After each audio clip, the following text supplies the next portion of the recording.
Assalamualaikum warahmatullahi wabarakatuh. Saya Abdullah Hubay, praktisi hipnoterapi Muara Enim. Akhlakul karimah hipnoterapi. Amin ya rabbal alamin. Saya akan menjelaskan melalui beberapa part karena videonya panjang ya. Jadi hipnosis itu adalah ilmunya ya. Hipnotis adalah orangnya. Orang yang memiliki ilmu hipnosis adalah disebut hipnotis. Namun di masyarakat masih awam terkait dengan hipnotis. Kalau dia mendengar kata-kata hipnotis itu pasti mistik katanya. Padahal yang saya pelajari dari lembaga resmi IHC, Indonesia Hypnosis Center, bahkan sampai ke persamaan ke luar negeri itu. Oke, kita lanjut ke part berikutnya. Sampai ke persamaan dengan IACT, USE, NGH sebentar lagi ya. Itu tidak ada yang namanya hipnotis itu mistiknya. Itu ilmiah dan dapat dipelajari oleh siapa saja ya. Karena hipnosis itu berkaitan dengan gelombang otak ya. Gelombang otak. Dan perlu saya sampaikan bahwa hipnosis itu ya, ilmu hipnosis itu tidak ada mistiknya ya. Kalau ada mistiknya, ada ritual khusus, ada yang lainnya itu mungkin yang lain lah. Jangan mengambil kata-kata hipnosis atau hipnotis ya. Sebut saja misalnya gendam atau yang lain. Karena hipnosis ya, hipnosis itu resmi mengolah pikiran. Orang bergerak itu bukan tanpa kesadaran. Jadi kalau hipnotis itu membuat orang lupa, tertipu, menyerahkan duitnya, hartanya, itu di luar dari hipnosis ya. Di luar dari hipnosis. Karena hipnosis itu menggugah kesadaran dan dilakukan dengan kesadaran, bukan tanpa sadar, ngonyor atau seolah-olah kesurupan itu kan. Nah, itu bukan ya. Oke. Mudah-mudahan paham dengan terkait dengan hipnotis ya. Dan inilah kendala atau tantangan bagi praktisi untuk menjelaskan makna sesungguhnya hipnosis, hipnotis, hipnoterapi, hypnobirthing, hypnoparenting, hypnoreligi. Untuk menghafal Al-Quran juga perlu olah pikir. Bagaimana cara cepat mengingat ya. Semuanya sangat sinkron dengan khususnya agama saya ya, agama Islam. Karena hipnosis itu dibentuk ya, karakter pikiran kita itu dibentuk dari istiqomah atau kebiasaan, salah satunya itu istiqomah ya. Kita melakukan ibadah istiqomah kan, walaupun sedikit. Kita melakukan puasa itu istiqomah sebulan, sehari, 2 hari sampai seterusnya. Kalau boleh saya beri contoh ya,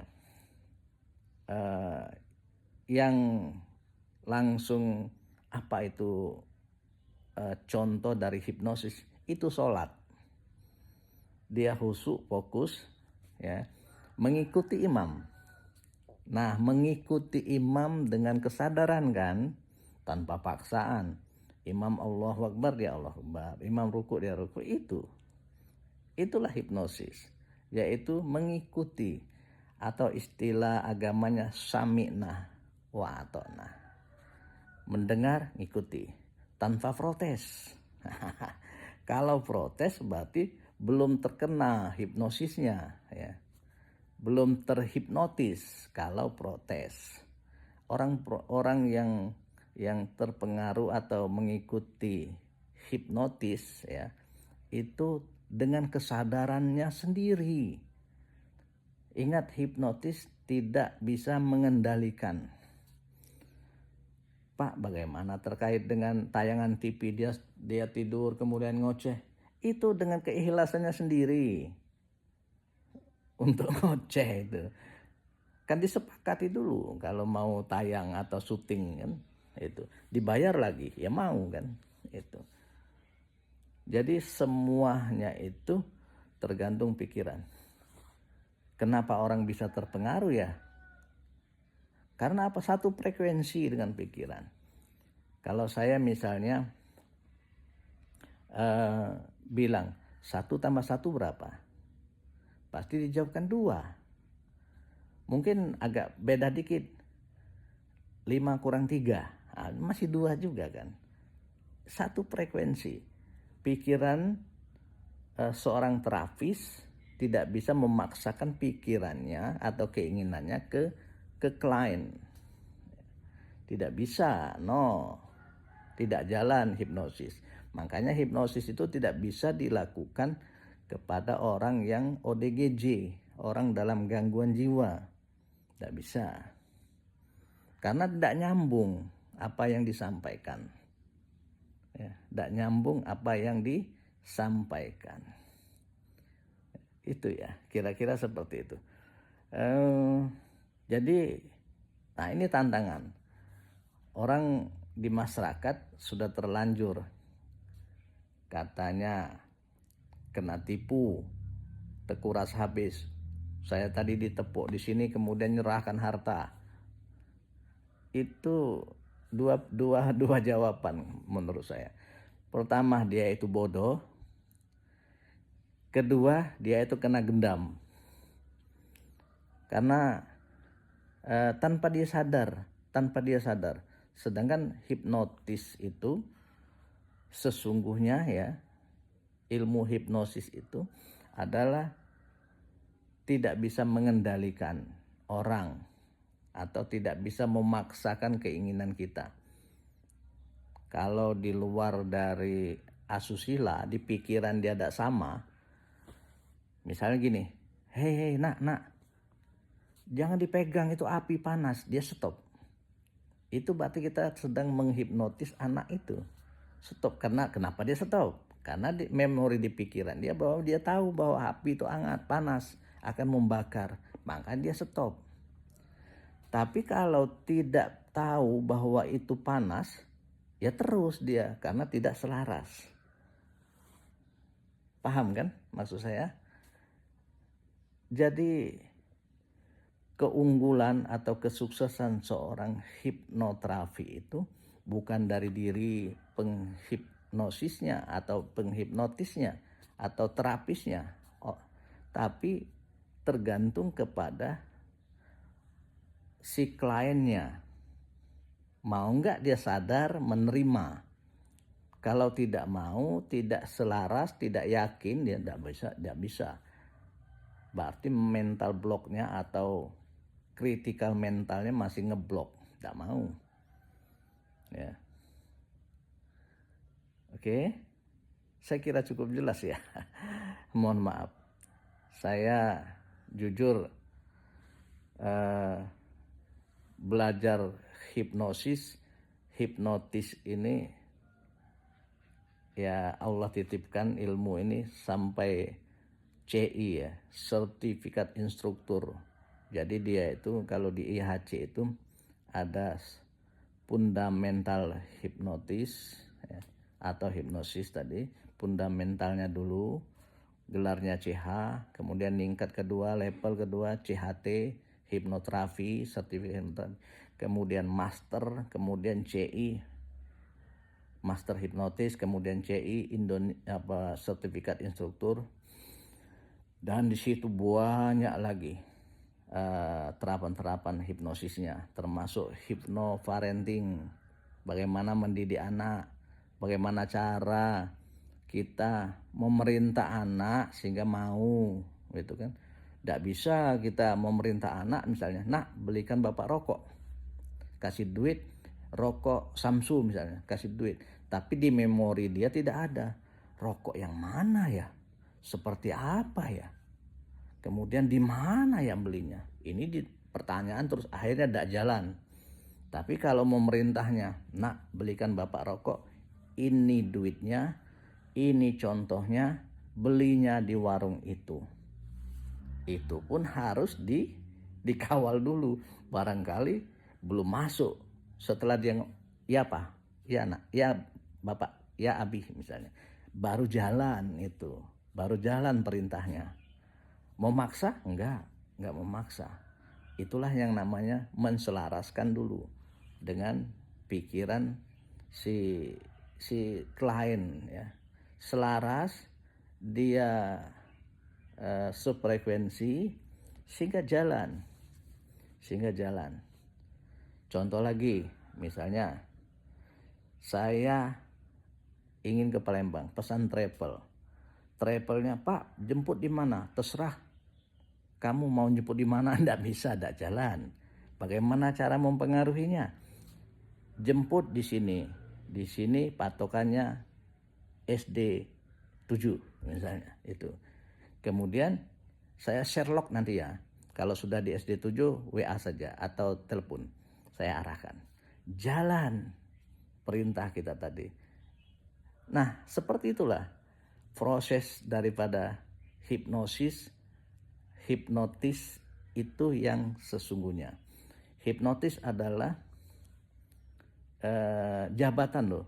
Di KTP bisa kita jabatan atau pekerjaan, karena itu profesi. Ada di buku terkait dengan profesi di Indonesia ya, yang diakui itu ada ya. Kalau tidak salah buku itu 2014 terbitnya, jadi sudah lama ya. Apa makna hipnosis, hipnoterapi ya. Namun saya tidak menyalahkan masyarakat yang mendiskreditkan hipnotis katanya, karena ya tadi belum sepaham. Katanya hipnotis itu mistik, mempengaruhi, menguras, dan bisa menelanjangi kita malah. Seperti itu. Semoga bermanfaat ya, untuk meluruskan dan mengkampanyekan hal-hal yang baik ya. Kita dari rutinitas ibadah kita, dari zikir, membaca Al-Quran, sholat, itu semua kondisi hipnosis ya. Berarti yang mengajari kita dan kita ngikuti itu seorang penghipnotis ya. Penghipnotis kan mengajari kita dan kita nurut kan. Nah, dengan kesadaran, ingat, dengan kesadaran. Kalau hal yang negatif, otak kita nih ada bentengnya ya, badan kita benteng, tidak mau kita.